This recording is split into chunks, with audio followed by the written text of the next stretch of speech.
జాంపల్లే పల్లో పల్లో జాంపల్లో జాంపల్లో జాంపల్లో జాంపల్లమ్మ జాంపల్లు. అమ్మగారు అమ్మగారు రాలేదమ్మా, 10 రోజుల నుంచి కనిపించడం లేదు. ఏమైపోయావే? ఓ అదా, మా ఆయనకి యాక్సిడెంట్ అయిందమ్మా. టిప్పర్ గుద్ది కాలు ఇరిగిపోయింది. అయ్యో, ఎంత కష్టం వచ్చింది. మరి హాస్పిటల్కి వెళ్ళకుండా ఇలా వచ్చావే? అదా, పిల్లల పేరు మీద 10,000 ఉన్నాయమ్మా, అవి తీసుకుపోదామని వచ్చానమ్మా. అయినా నీ భర్త కుటుంబాన్ని పట్టించుకోవడం లేదన్నావు కదా, ఎందుకు నీకు అంత తాపత్రయం? అదా, తను ఎంత కాదని నాకు తాళి కట్టిన పట్టమ్మా. తన కష్టం వచ్చినట్టు గట్టిగా చెప్పాలి, కాపాడుకోవాల్సిన బాధ్యత నాదే కదమ్మా. సరే కానీ ఎల్లమ్మా, గతంలో వరదలో కొట్టుకు వచ్చిన పిల్లవాడిని చేరదీసాను అన్నావుగా, వాడు ఇప్పుడు ఏం చేస్తున్నాడు? ఓ వాడా, సాయిలా. తను ఇప్పుడు బస్ స్టాండ్ లో కండక్టర్ జాబ్ చేస్తున్నాడమ్మా. ఇంత కష్టపడుతుంటావు కానీ ఎల్లమ్మా, నీకు ఎప్పుడు శ్రమ అనిపించదా? అదా, నా కోసం నా పిల్లల కోసం కష్టపడే కష్టం నా శ్రమ ఎలా అనిపిస్తుందమ్మా. మంచి విషయం చెప్పావు ఎల్లమ్మా. అదే మా ఉన్నాళ్ళు అన్నీ ఉండి కూడా ఏదో లేదని బాధపడుతూనే ఉంటారు.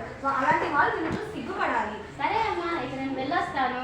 సరే ఎల్లమ్మా, జాగ్రత్తగా వెళ్ళిరా. సరే.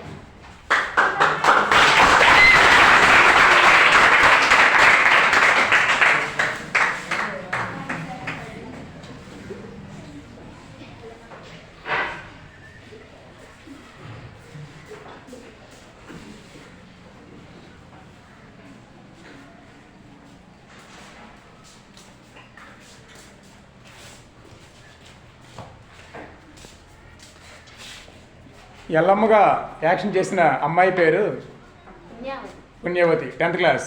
క్లాస్.